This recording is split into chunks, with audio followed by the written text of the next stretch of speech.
Welcome to a courtroom clash where the law meets parenthood and boundaries get tested. A father steps in, armed with good intentions and legal code citations.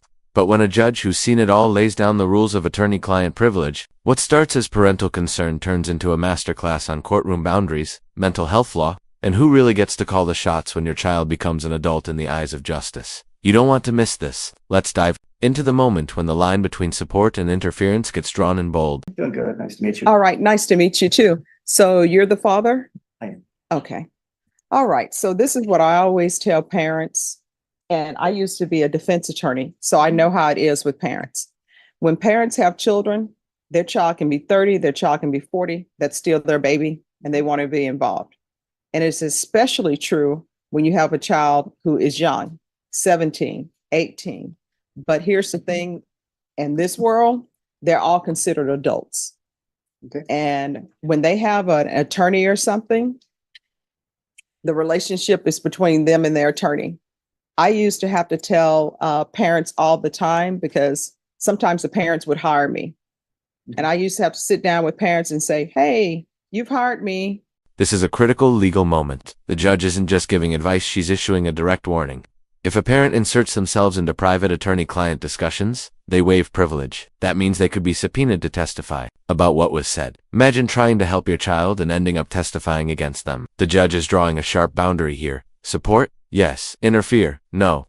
Drop a comment. If it were your kid facing criminal charges, could you stay silent and trust the lawyer? You're paying me, but that's the end of our relationship. You can't be a part of discussions I have with my client because guess what? I would tell them, if you're a part of discussions I have with my client, then there's no attorney-client privilege. And you know what ends up happening with that? When there's no attorney-client privilege, guess what? You can be called as a witness. Anybody who's in that room having a conversation, it's all fair game. They can be called as a witness. And maybe sometimes there is something that maybe a client wants only their attorney to know, and they don't want other people to know. But when parents are in the room, guess what?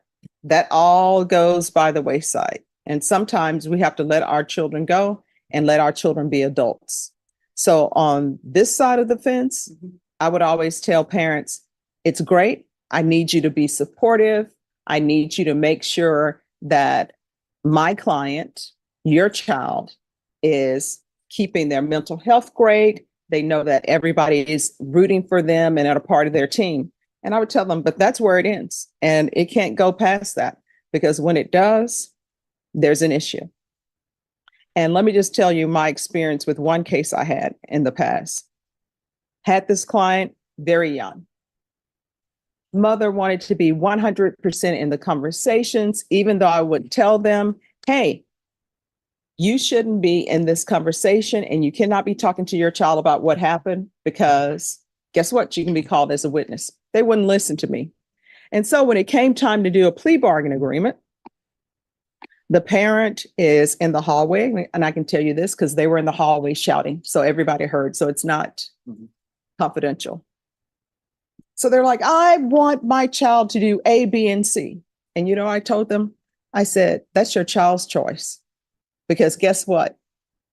If your child chooses A, B, or C, and if something ends up happening and they end up going to prison, the judge is not going to say, you know what, your child only chose A, B, and C because of you. So we're going to. This right here is where emotional stakes clash with legal reality.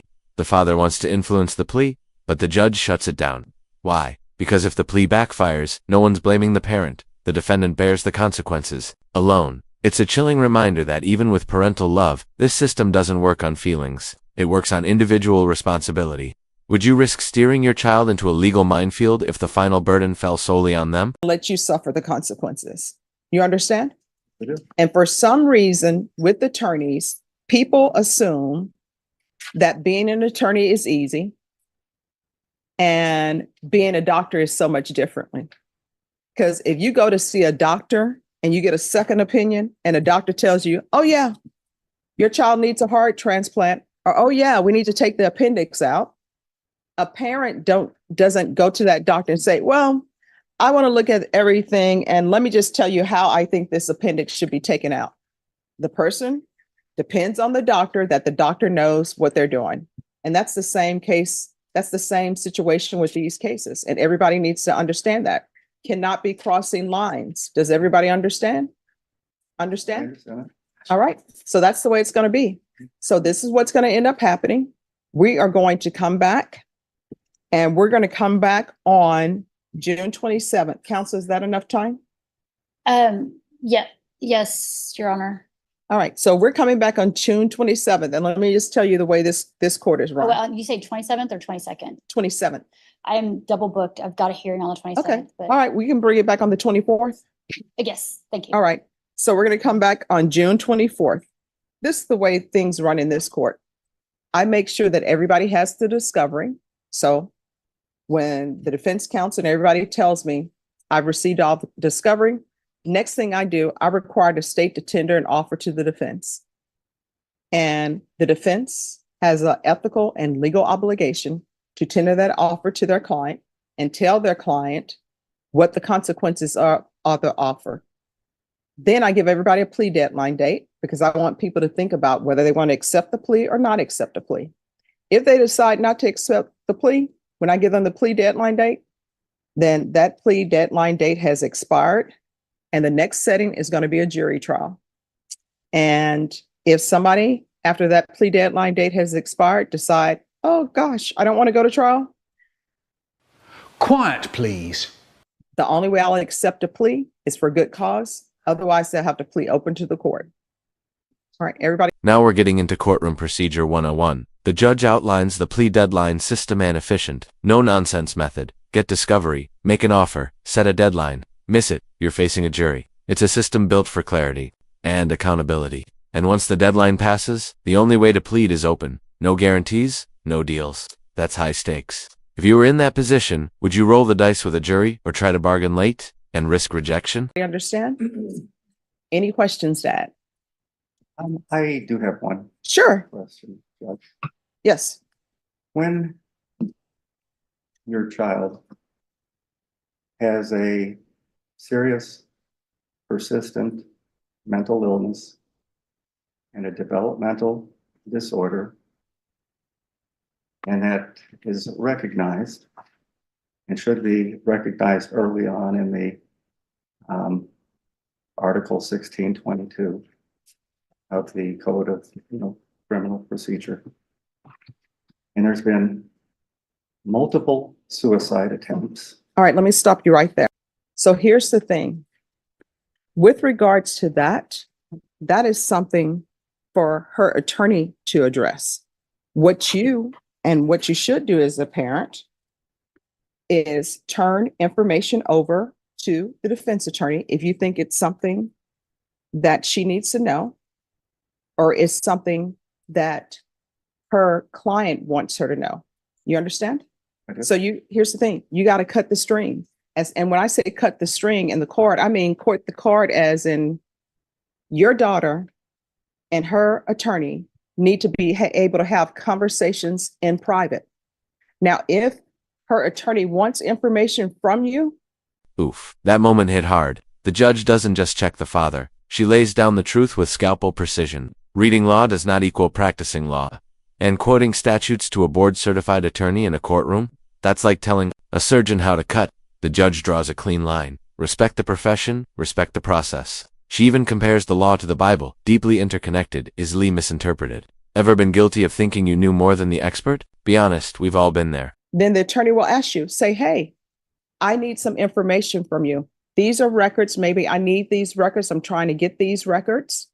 Do you have these records? This is something that I want to view. That's completely up to the attorney. But what you're telling me right now and quoting code sections to me, guess what that tells me? You're trying to be an attorney and you're not an attorney. Did you go to law school? I didn't go to law school. So there's the thing. People think that they can read penal codes. They can read the Code of Criminal Procedure and that's it. And not to step on anybody's toes, but for criminal law, when you're practicing criminal law, you know what your Bible is? Your Bible for your profession is this book. And you see how thick this book is? And so if I were not an attorney, guess what? I would see one section and I'm like, oh, that section says that. D is for done, but that's not the way it works. This entire code, guess what? You may read something in this section and still you have to go to this section because it all relates to it. It's similar to the Bible. And let me bring the Bible up for you. Some people will just read one section of the Bible, and guess what? When you read that one section, that same person who is listed in that one section, there's somebody else in a different book that has something about that person in the other section. So when you just come away with one part of that section, you think, oh, I'm done, and you're not. And that's why you have to study this forward and backwards. And how many years have you been an attorney? Over 20, and I'm board certified in criminal law. All right, over 20, board certified in criminal law. So when people are throwing code sections out to her, let me just tell you, I know her. Every attorney in here knows her, and all attorneys know each other because when you've been in Bexar County practicing for over 20 years, people know you, people know your work. What I can tell you is she would not be board certified in criminal law if she didn't know this book and know the updated part of the book. And what do you do for a living? I have been the president of an international Fortune 400 company in Okay. Mexico City. So let me ask you this. Yeah. How would you feel is if you are doing that job, and how many years have you done that? 20. You've done that for 20 years. And I just walk into your place of business and I'm telling you how to run things and telling you what the law is about something that you've been doing for all your adult life. Maybe you wouldn't take offense about it, but I guarantee you when I left the room, you know what you'd probably say? Who does she think she is? She doesn't have a degree in. This is where the gavel hits differently. The judge's analogy from Fortune 400 CEO to concrete mixing to McDonald's fries delivers a hard truth. Experience matters. You can read, Google, quote, but unless you've lived it, practiced it, argued it, you don't really know it. And in court, that gap could cost someone their freedom. This was a powerful reminder that expertise should be respected, not challenged with surface-level knowledge. Can you think of a time you underestimated someone's profession until you saw it up close? From what I've seen, it appears to the court that she's following through on all mental health issues if there are any. You know why I know? Because I put in here, refer to mental health court. And I know that she's been working on doing that. That's why it's in here. Otherwise, it wouldn't be. And you know how I know that? Because she requested it. So when you come to me about the code of mental health, I already know she knows about that because otherwise it never would have been requested. Sure. And of course, As long as you're not quoting the law to me. I won't go for long, Your Honor. Okay. Of course, she did go to mental health, and that's where we discussed, and that's the absolute right place to be. Just a month ago during a suicide attempt, I said, I really finally have insurance and I'd like to get inpatient care for her because it's a very, serious issue. Okay. And I was correct. No, let's hold off until we can get. So here's the thing though. The advice that she's given your daughter and the advice that maybe she's given you, that's from her legal perspective. And she's trying to protect your daughter's legal rights because this is a criminal case, right? So that's what's happening. So what we're going to do, I'm sure she probably already has, but I'm sure she'll do it again. If your daughter wants to, she's going to discuss with her what the offer is. And we're going to come back. Either she's going to accept the offer, not accept the offer. And either we're going to be in jury trial or we're not going to be in jury trial. That's where we are. But I will tell you this, whenever you're meeting people and you're meeting people in their profession and you want to talk to them, don't quote them things about their profession. I know that she's not going to take it as a slight, but people tend to not like that because people pay more what the cost of a mortgage for their degrees, and they spend a lot of time, experience, and knowledge doing what they do. And I don't know of any defense attorney who would purposely try to lead their client down the wrong path. And I've never seen her try to purposely lead her client down the wrong path. And just my experience of a judge with her, I've never had to tell her what the law is. Okay? All right. Is there anything else? There is. Yes. My client had a mental health evaluation that her father has possession of and is refusing to relinquish, from my understanding. I would like to get that today. All right. So here's the thing. I can't force you to turn over things to her, but get this. She needs information in order to represent your daughter, right?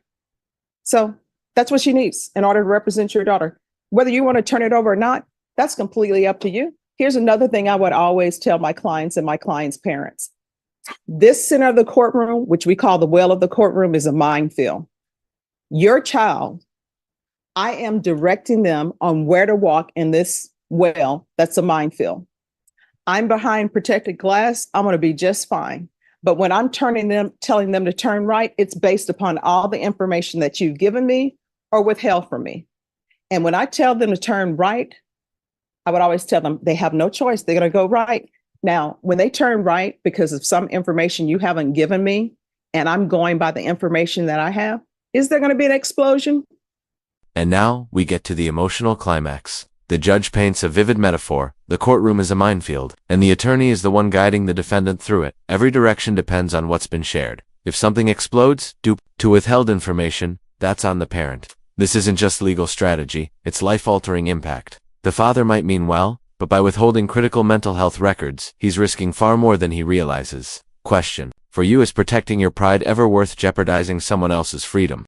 Her understanding of Michelle's mental. Here's the thing. Yeah. I want you to internalize what I'm saying. She doesn't have to talk to you. You're not her client. What she's telling you is you have information, and I'm assuming you want her to see the information. So either you want her to see it and study it and give it to her, or you don't. If you don't, that's fine. I can't legally force you to turn that over to her. But what I'm telling you is, if this is a child and you say you love your child, which I'm assuming you do, I've just told you the information you turn over to her is information you've given to her. Her medical records are confidential. She's an adult, so I don't even know why you have them in the first place, because she is an adult. Those medical records are her medical records. They are not yours. She is not a child in the eyes of the law. So if you have something that would help her attorney represent her better and you love her, you probably should turn it over. The end. That's it. The end. All right. So either are you going to turn that over to her or not? That's either yes or no. I'm going to give it to my daughter. If she wants to, it's a client, privilege between the two, and if she wants to. All right. So just hand that over to your daughter now then. All right. Is there any other documentation that are medical records that belong to your daughter? And when I say belong to your daughter, her name is on it and it's related to her treatment. Do you have anything else? Not with me. All right. So this is what you need to do. Again, I can't force you to do it. Her medical documents are her medical documents. And do not interfere with her and her attorney relationship. You understand? So you can't give her her documents and then say, oh, I don't want your attorney to have it, or I don't want this to occur. You need to be a part of her having great mental health. And the way to do that is not put stressors on her. And don't put stressors on her by interfering with her relationship with her attorney. Because guess what? This atmosphere, being on the criminal side, is already stressed enough, whether somebody committed an offense or not. Can you imagine the stress that people have because they think maybe they're going to prison? People in the box, guess what? They're over there. They're brought over from the Bexar County Jail, not on bond, can't make bond or something else. Even though you may say, oh, my daughter's not like those people, or my daughter doesn't have criminal history. Guess what? Even if there's somebody over in that box who's been to prison before, guess what? Their heart is still beating fast because they don't know if they're going to go back to prison or not. So this is a stressful situation for her. Don't make it any more stressful. You understand?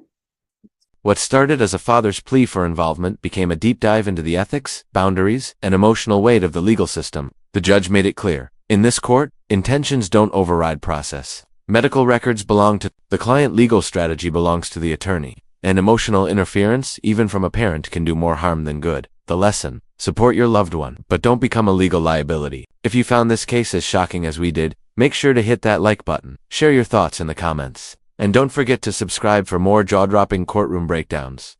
We've got more powerful cases coming. You won't want to miss what's next.